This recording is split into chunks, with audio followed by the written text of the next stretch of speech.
2:13 a.m. You just got a $1.50 hour raise, but your banking app is still red. You tell yourself, I just need to earn more.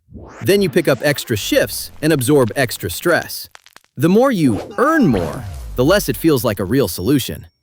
More money comes in, but money going out swells too. Minimum credit card payments, rent, car installments, sliding upward like a conveyor belt. You're still living paycheck to paycheck, only now you're more exhausted. While you're running, America is running too, just in a different way. Total household debt has climbed to a record $18.59 trillion. Credit card debt alone is around $1.23 trillion. The federal funds rate sits around 3.5 to 3.75%. Borrowing becomes expensive even if you pay on time. Existing home prices in December 2025, about $405,400. Inflation over the 12 months through December 2025 is 2.7%. No longer crazy, but enough to make everything bleed slowly. This video isn't telling you to stop earning more. It's just asking, if you earn more and you're still stuck, where is the trap? Hi, this is Dax. Welcome to Dax Invests, where we share personal finance lessons through a personal lens and the latest evidence-based data. Now back to the earn more trap.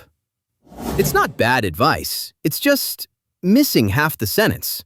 The other half is, earn more inside a system where the cost of capital and the cost of living are rising. You can work 2 jobs, but card interest still compounds as a percentage every month. You can increase income, but your lease still rises with the market.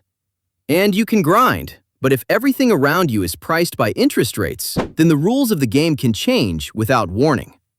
The Federal Reserve is holding the target rate at 3.50 to 3.75% to pull inflation back toward 2%. That sounds very macro, but in real life it becomes average credit card APR about 20.97%, November 2025. And simply carrying even a small balance can make you feel earning more might not be the solution. Sometimes it's just fuel for the loop. You notice this trap through ordinary signals. 1. Minimum payment becomes a habit. You're no longer paying off debt. You're paying an entry fee to keep being in debt. 2. You push the problem into the future. BNPL, 0% installments with fees, or opening a new card to transfer a balance. 3. Your payment calendar looks as packed as a class schedule, except it doesn't teach you anything. Then come the small but sharp moments. The rent increase email, the car repair, the medical bill with a copay. And you ask yourself, do I have enough for this month? That's living paycheck to paycheck, not because you're not trying, but because one small slip can take your legs out. At the national level, the numbers mirror that feeling. Total U.S. household debt is about $18.59 trillion. Credit cards, $1.23 trillion. Auto loans, $1.66 trillion. Student loans, $1.65 trillion. And for student loans, 9.4% of balances were over 90 days delinquent in Q3 2025. A lot of people aren't splurging, they're just trying to stay upright, while the ground tilts a little more each day. Now, how does a financial shock work in everyday language? Imagine interest rates are the price of oxygen in a room. When oxygen gets expensive, people still have to breathe. They just breathe at a higher cost. High rates do one thing. They make future money more expensive than today's money. So anything you pay in installments gets pricier. Cars, laptops, even the dream of a home. You get a $200 a month raise, but your car payment plus insurance plus interest rise $180. And that I'm running but not moving feeling starts there. When the Fed holds the target rate at 3.50 to 3.75%, the banking system adjusts other rates along with it. On January 20th, 2026, the Fed's published prime rate is 6.75%. And at the consumer end, average credit card APR around at 20.97%, November 2025. New car 60-month loan rates around 7.22%, November 2025. The pain is, you can work extra hours, but you can't work extra hours to change the price of money. There's another reason earn more never feels like enough. Inflation isn't just prices going up. It's the ruler you live by changing units. U.S. CPI rose 2.7% over the 12 months ending December 2025. That sounds better. But real life isn't spent according to an average basket. You eat, you buy gas, you pay electricity, and most importantly, you live somewhere. Housing is the clearest example. In December 2025, the median existing home price is about $405,400, and supply is only 3.3 months. For ages 18 to 24, that often turns into two tense choices. Rent, easy to enter, easy to get increases, or try to buy, requires a down payment, strong credit, and a mortgage that stretches like your entire youth.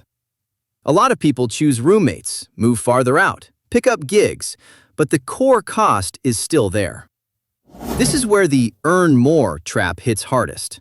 You're not only chasing prices, you're chasing the speed at which the minimum standard of living automatically upgrades each year. If interest rates are the price of money, then exchange rates are the price of trust between currencies. When a currency weakens, everything imported gets more expensive. Fuel, medicine, components, then inflation rises. People prefer holding USD over the local currency. Money flows out, and the central bank is forced to do the painful thing: raise interest rates to keep capital from leaving. A spiral. You don't have to live in Turkey to understand the mechanism, but Turkey is a clear example. USD TRY in early 2026 is around 43, and it's up more than 21% over 1 year. In its Article 4 report, the IMF noted Turkey raised the policy rate to 50% in March 2024 to fight inflation and stabilize expectations. In everyday life, exchange rates feel like a hidden fee on the bill. You get a 5% raise, but electronics, imported clothes, or travel costs can move faster. And that's when earn more gets pulled into a race you never signed up for. Two words that sound very Wall Street, but shape real life: CDS and liquidity. CDS, credit default swaps, are like default insurance on bonds. When people worry a country or a bank can't repay debt, CDS insurance premiums rise. And once CDS rises, new borrowing costs rise. Money exits faster, and credit becomes harder to access. The IMF described it plainly. During Greece's crisis, CDS spreads rose on the back of restructuring fears. And liquidity? It's your ability to turn what you have into cash quickly without fire selling. When liquidity dries up, everyone wants cash at the same time, and fewer people want to buy risk. That's when a central bank has to pump water back into the pipes. The Fed uses repo, reverse repo tools to keep money markets functioning. Repo 3.75%, reverse repo 3.50% per the NA 12-10-2025 implementation note. At the personal level, the lesson is simple. Your liquidity is your emergency fund. Without it, one unlucky moment becomes your private crisis. Look at a big story to see the pattern, not to be afraid. In 1997, Thailand was forced to devalue the baht on 7/2/1997 after months of speculative pressure and shrinking foreign reserves. When the exchange rate peg broke, capital fled. Banks and companies with foreign currency debt immediately saw that debt inflate simply because the currency weakened. That's an exchange rate shock plus a liquidity shock at the same time. The IMF then joined rescue packages. For the three hardest-hit countries, Indonesia, South Korea, Thailand, the IMF provided $36 billion within international packages totaling nearly $100 billion. The programs came with reforms, painful, but aimed at restoring trust so money could return and the banking system could breathe. The lesson for young Americans isn't, the U.S. will be like Asia 1997. The lesson is, when trust flips, the price of money and the ability to borrow can change very fast. Faster than you can earn more, no matter how hard you try. Argentina and Greece look very different, but they tell the same story about a debt breaking point. Argentina is a lesson in long-running inflation plus currency weakness. Reuters reported that in 2023, Argentina's inflation hit 211.4%, the highest in decades. When prices outrun wages, people look for shelter: USD, gold, goods. Policy has to chase the market, and earning more in local currency can sometimes feel like scooping water into a leaking bucket. Greece is a different lesson. You can't print more money because you share the euro. When markets doubt your ability to repay, borrowing costs spike. CDS and yields reflect that fear. The IMF later called Greece's February 2012 debt restructuring the largest in history. The common thread? When funding flows are cut off, choices are no longer optimal, they're just less painful. At the personal level, that's when you realize higher income won't save you if the debt structure and fixed costs have already crossed your control line. Turkey and Venezuela are two poles of the same problem. When trust in a currency weakens, interest rates and daily life can become irrational. With Turkey, you see the attempt to pull trust back with extremely high rates. The IMF noted the policy rate was raised to 50% in March 2024. But if inflation expectations and the exchange rate keep sliding, people still want to hold USD. And when you look at USD TRY around 43 in early 2026, up more than 21% in 1 year, you see how hard that fight is. Venezuela is the darker scenario. When fiscal and monetary discipline collapses, inflation can go beyond imagination. Reuters cited an IMF projection that Venezuela's inflation could reach 1,000,000% by the end of 2018. In the US, we aren't at those extremes, but these stories remind you of something practical. Control doesn't come from earning a lot. It comes from not letting your life depend on high-interest debt and fixed costs you can't reduce when the wind shifts. Meet Jay, 22, just graduated. The first paycheck sounds fine, $3,400 a month after tax. But Jay has 3 countdown clocks running at the same time: rent, student loans, and a credit card just in case. Then one night, the laptop dies. Nothing dramatic, just an unexpected bill. And here's why it's scary. In a Fed survey, in 2024, only 47% of people ages 18 to 29 said they could cover a $400 expense entirely with cash or its equivalent. Meaning, for many young people, one small slip can knock the whole month off track. In that context, earn more becomes a reflex. More gigs, more shifts, more fatigue. But total household debt is already $18.59 trillion. Student loans are $1.65 trillion. And in Q3 2025, 9.4% of student loan debt was reported over 90 days past due. When you earn more just to breathe, you're breathing in a room where debt pressure still rises every quarter. Credit cards are where the earn more trap shows its face the fastest. You think you're short on money, so you earn more. But card interest doesn't care how tired you are, it just counts percentages. The Fed shows the average interest rate on credit card plans, all accounts, at 20.97%, Q4 2025. 20.97% per year is about 1.7% per month before fees. A $2,000 balance sounds small, but if you only pay the minimum, you're buying time by selling your future cheap. Underneath that is the price of money. In December 2025, the FOMC brought the federal funds target to 3.50 to 3.75%. When the baseline rate is high, consumer loans are rarely cheap. And that's when earn more becomes a bandage over a crack. You increase income by $300, and most of it disappears into interest, fees, and living costs. Inflation over the 12 months through December 2025 is 2.7%, while shelter is still up 3.2% year over year. You're not losing because you're weak. You're losing because the rule is compound interest. For many young Americans, a car isn't nice to have. It's how you get to work, to school, to gigs. And because it's necessary, a car payment becomes a very reasonable trap. The New York Fed reported auto loan balances around $1.66 trillion in Q3 2025. And for rates, the Fed shows 60-month new car loan rates at 7.22% November 2025. 7.22% sounds manageable, until you add insurance, gas, repairs, and one busy month makes you miss a card payment and everything chains together. This is another version of earn more. You work extra to pay the car, but the car is exactly what makes you need to work extra. The loop often starts with a small decision, choosing a car that's nice and new because you want to feel like your life is moving forward. The way out isn't shame, it's math.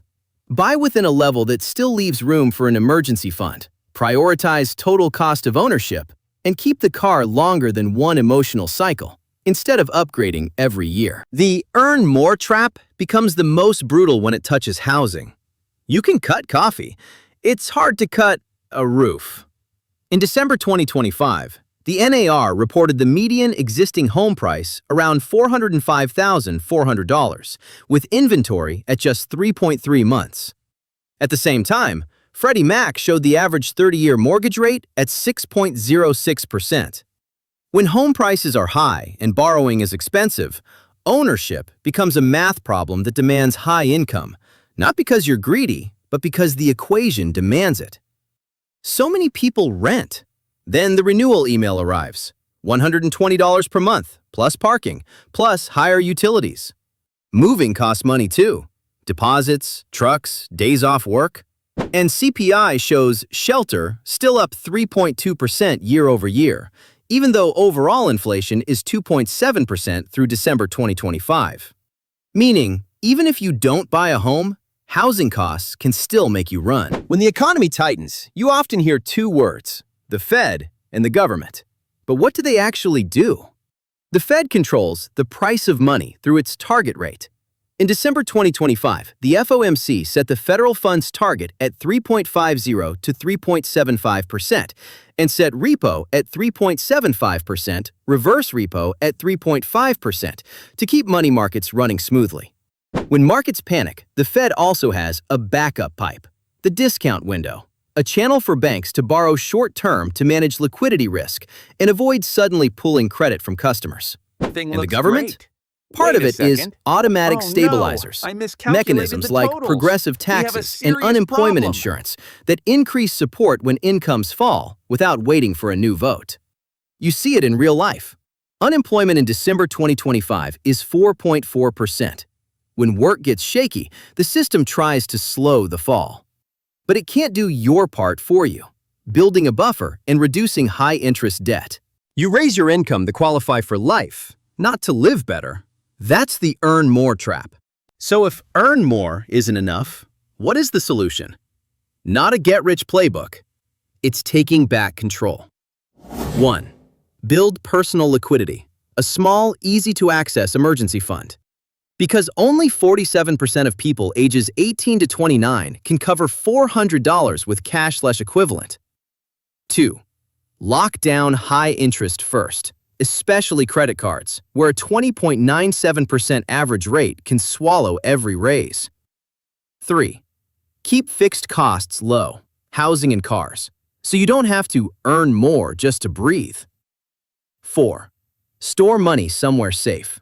Deposits are typically insured by the FDIC up to $250,000 per person, per bank, per ownership category. And one line that changes everything. The goal isn't to get rich fast. It's to be calm for a long time. When you control your cash flow, earn more becomes a choice, not a trap. If you want more videos like this, calm, data-backed, subscribe to Dax Invests. I'll be here, moving slow with you, but moving right.